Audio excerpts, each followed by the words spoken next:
చాలా ప్రశ్నలు పుడతాయి. మరి చెప్పమంటావా? ఆయన ఉన్నవాడు ఈయన ఉన్నవాడైతే యెహోవా దేవుణ్ణి భూమి మీదకి పంపొచ్చు కదండి. యేసుక్రీస్తు రావడం ఏంటి?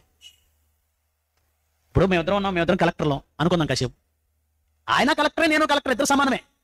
కానీ నేను చెప్పినట్టు ఆయన వినాలంటే కుదురుతుందా? ఏమంటాడు?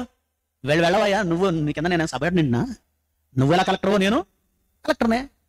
లేదంటే మ్యూచువల్ అండర్స్టాండింగ్ ఉంటుంది కదండి. అందుకని దేవుళ్ళు ఇద్దరు మ్యూచువల్ అండర్స్టాండింగ్ అయ్యి ఇద్దరు సమానమే. నువ్వు భూమి మీదకి వెళ్ళు, నేను ఏడే ఉండి నువ్వే అన్ని కష్టాలు పడు, నేను మాత్రం ఏడే ఉండి నీకు ఆజ్ఞలిస్తా ఉంటా. యేసుక్రీస్తు తగ్గించుకొని వచ్చాడు. ఇదే వాళ్ళు చెప్పే కబుర్లు. సరే, కాసేపు అలాగే అనుకుందాం, ఇద్దరు సమానమే. కానీ కష్టాలు పడడానికి, కుమారుడిగా ఉండడానికి, కుమారుడిగా భూమి మీద ఆయన కుమారుడిగా ఉండడానికి ఆయనే సమానంగా ఉన్నవాడు కూడా కిందకు వచ్చేసాడు అనుకుందాం. నువ్వు చెప్పినట్టే విందాం. మరి సమానంగా ఉన్నవాడు తన కోసము అన్ని విడిచి వస్తే ఆయన మీద రెస్ట్రిక్షన్స్ ఉంటాయా? మ్యూచువల్ అండర్స్టాండింగ్ మీద కదా వచ్చింది. మేమిద్దరం కలెక్టర్లమే, నేను వెళ్ళాల్సిన చోట ఆయన పంపించాను, నేను ఆయన రిస్ట్రిక్ట్ చేయగలనా? నువ్వు వెళ్ళి అలా చేయకపోతే నేను తీసేస్తా అనగలండి? నేను ఆయన సమానం. కానీ భూమి మీదకు పంపినప్పుడు యేసుక్రీస్తుకి దేవుడు పెట్టిన కండిషన్ ఏంటో చూస్తారా? ఎబ్రీ పత్రిక 5వ అధ్యాయము 7వ వచనం చదవండి. ఈయన సమానం అన్నవాళ్ళు కళ్ళు బాగా తెరుచుకొని జాగ్రత్తగా చదవండి. శరీరధారి అయి ఉన్న దినములలో మహారోదనంతో, అదేంటండి?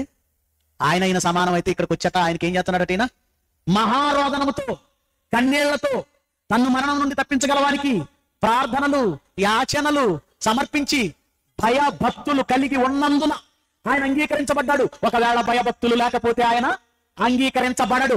ఈయన సమానం అయితే నిన్ను నేను కింద పంపిస్తాను, వెళ్ళాలి. అక్కడ నువ్వు భయభక్తులు కనుక లేకపోతే నిన్ను కూడా నరకానికి పంపిస్తాను, కనుక మహారోదన కన్నీళ్లు నీకు ఉండాలి. ఇవన్నీ చెబితే ఏమంటాడు? నువ్వు నేను సమానమే, నేను ఎందుకు చేయాలి, అది నువ్వు చేయి అంటాడు. అంతేగా? మాట్లాడరేంటండి? అంతేగా? సరే, దానికి కూడా ఒప్పుకున్నాడు, వచ్చాడు, కష్టపడ్డాడు అనుకుందాం. ఎస్, యెహోవా దేవుడి కంటే యేసుక్రీస్తు మంచోడు, ఒప్పుకున్నాడు అనుకుందాం.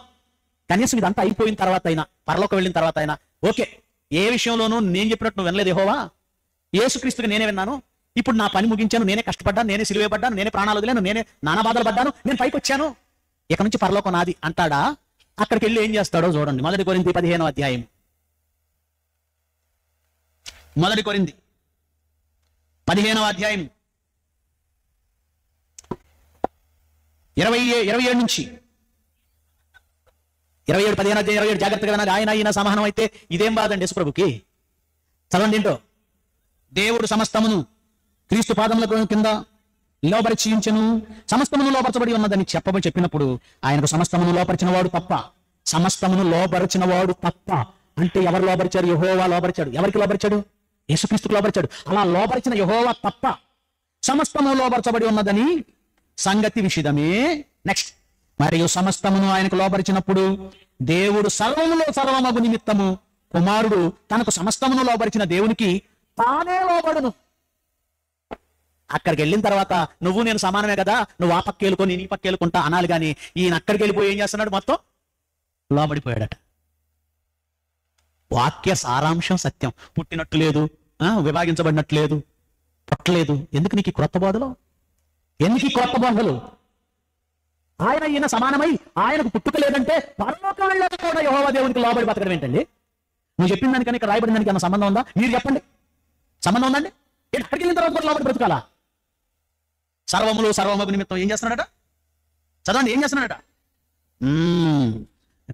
ఆయన కుమారుడేనండి. అందుకే ఈ భూమి మీదకు రాకముందే, సింహాసనం ఇవ్వకముందే, మనిషిగా పుట్టకముందే పరలోకంలో ఆయనకి ఏమని ఉందో తెలుసా? పేరు సామెతల గ్రంథం 30 లాస్ట్ వచనం. సామెతల గ్రంథం 30వ అధ్యాయం 4వ వచనం.